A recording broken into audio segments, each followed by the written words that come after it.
Learners, welcome to MATH-JASTIN's Mathematics Lessons and Techniques.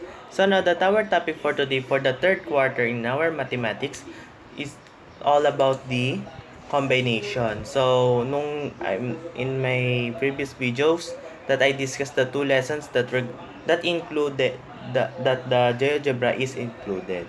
So before that I discussed the trivia lesson about the GeoGebra, I discussed the permutation. So now this time dapat po ay natatandaan pa po natin kung ano yung mga naano natin about sa permutation. So now that this time that I'm going to discuss about the combination.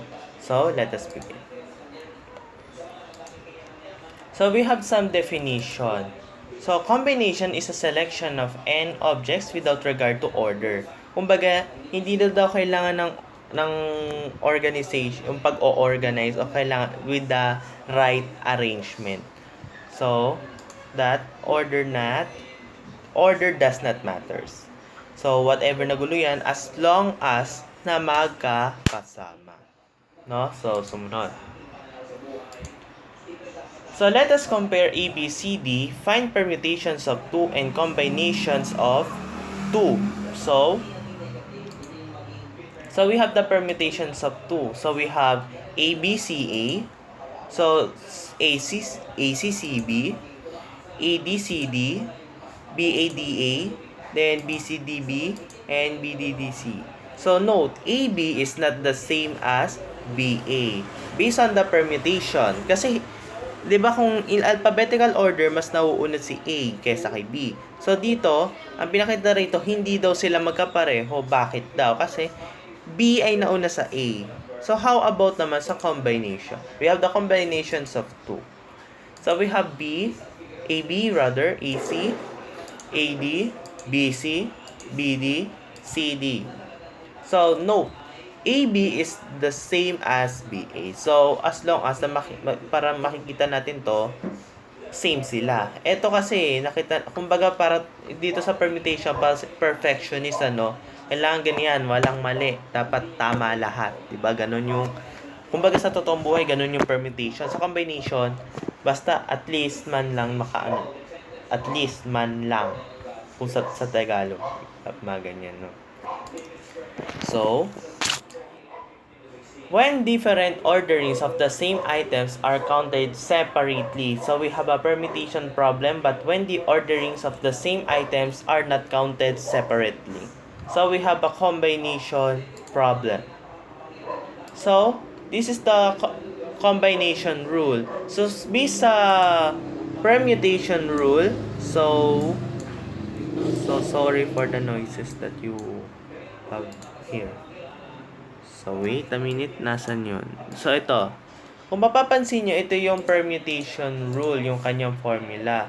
So, let us differentiate of anong pinagkaiba ng permutation rule sa combination rule. Meron ba pinagkaiba? Meron. So, pareho lang sila nito, di ba?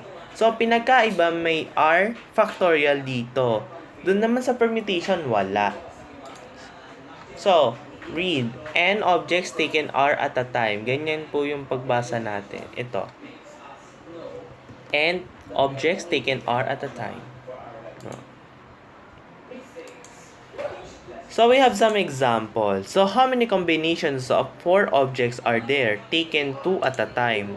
So, the answer is 4 objects. So, paano natin siya ulit babasahin? So, wait. So, kung babasahin natin siya, we have 4 objects taken 2 at a time. Ayun. So, yun. We have the answer. So, yun po. Kahit try nyo sa calculator nyo, no? Kung dun sa mga karaniwang scientific calculator, you may press shift plus division sign. No? So, wala kasi sa tabi ko yung calculator ko. So, now that we're going to find calculator steps. Kasi ito, base dito sa, ibang version ng calculator. No? Excuse me. So, we have examples. So, we have 12 taken 5 at a time. So, is equal to 792. To survey opinions of customers at local malls, a researcher decides to select 5 from 12. How many ways can this be done? So, we have 792, sabi nga nito. So, why is order is not important? So, bakit kaya? So, ngayon, kung mapapansin nyo sa aking computation, so, meron ako inadudong technique na cancellation. So, by computing this, so we have 12. So, ito yung 12 factorial. So, we have 12 minus 5 is 7. So, meron dito 5 factorial. So, now, bakit po naging ganito na lang? Nasa po yung 7. So, yung 7 times 6 times 5 times 4 at yung 7 times 6 kinancel. So, ano lang natitira? So, we have 12 factorial hanggang 8. So, ang naging nilalaman pala na lang ng 12 factorial is 12, 11, 10, 9, 8. So, 5 naman ito. So, ngayon, ginawa natin dito para hindi tayo magkaroon ng sakit ng ulo. So, we have, kinancel natin tong 10 and 5. So, 5 becomes 1 and 10 becomes 2. Then, we have 9 and 3. So, 3 becomes 1 and 9 becomes 3. So, we have 8 and 4. So, 8 becomes 4 and 4 becomes 1. Kaya tayo naglo-lowest term kapag cancellation. Not only cancellation, aalisin lang. So, if I'm not mistaken, that cancellation that applies na karaniwang inaan sa multiplication of fraction. Or it makes your multiplication of fraction, computing multiplication of fraction easily. So, ganito lang in-apply natin. No? So, ang natira na lang, we have 11 and 1. So, we have 3 times 2 times 11 times 3 times 4. So, automatic, 1, 1, 1, 1, 1. So, 1 lang yan. Pag dinivide nyo, 1, ito pa rin. So, kapag tinames natin to, ito na lang ang magiging sagot. We have 792. So, that's why we got this. So, now, we have another example. So, a bike shop owner has 11 mountains bike in the showroom. She wishes to select 5 to display at a show. How many ways can a group of 5 be selected? So, based sa initially answer, so we have 11 object taken 5 at a time is equal to 462. And why? So, he is not interested in a specific order.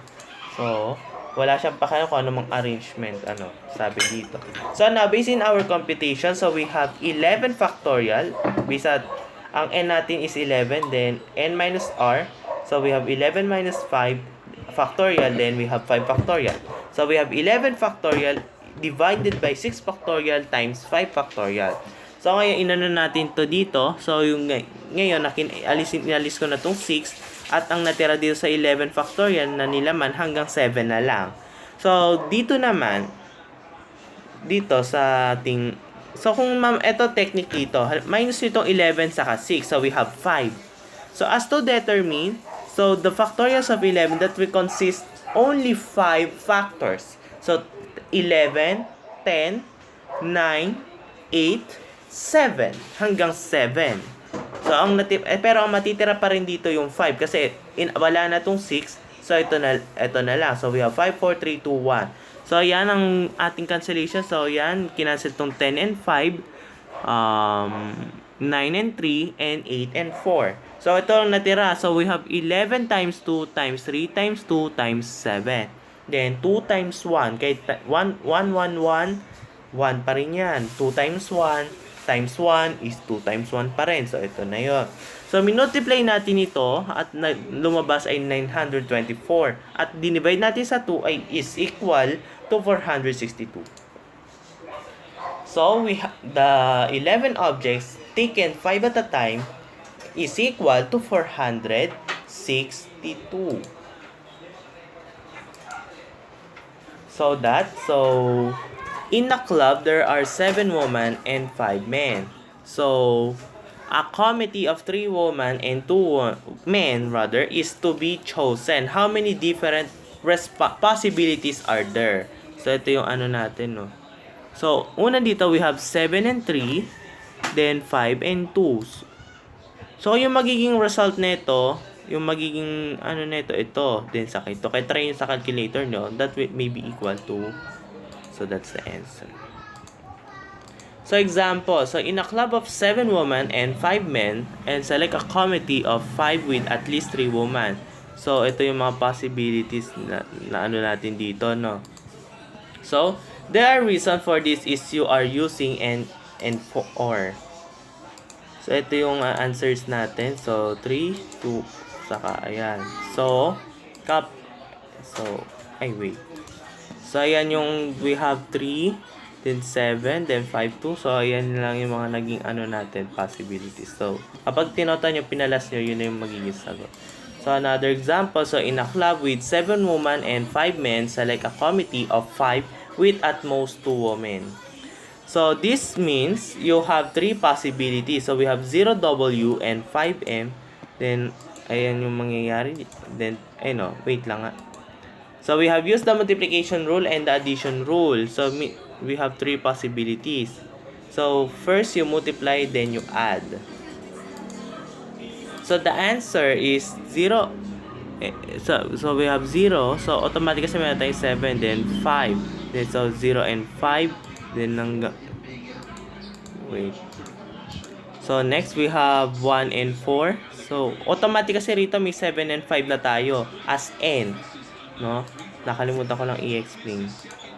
So, we have lagi tayong may 7 and 5 dito, 'di ba? So, we have 2 and 3. So, yan po kapag naging result na ay multiply natin.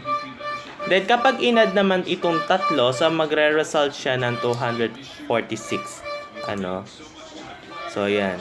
So, dapat pala naka-PDF ito kasi ito, kabuuan nito, ito dapat naka-PDF. So, okay. That's all.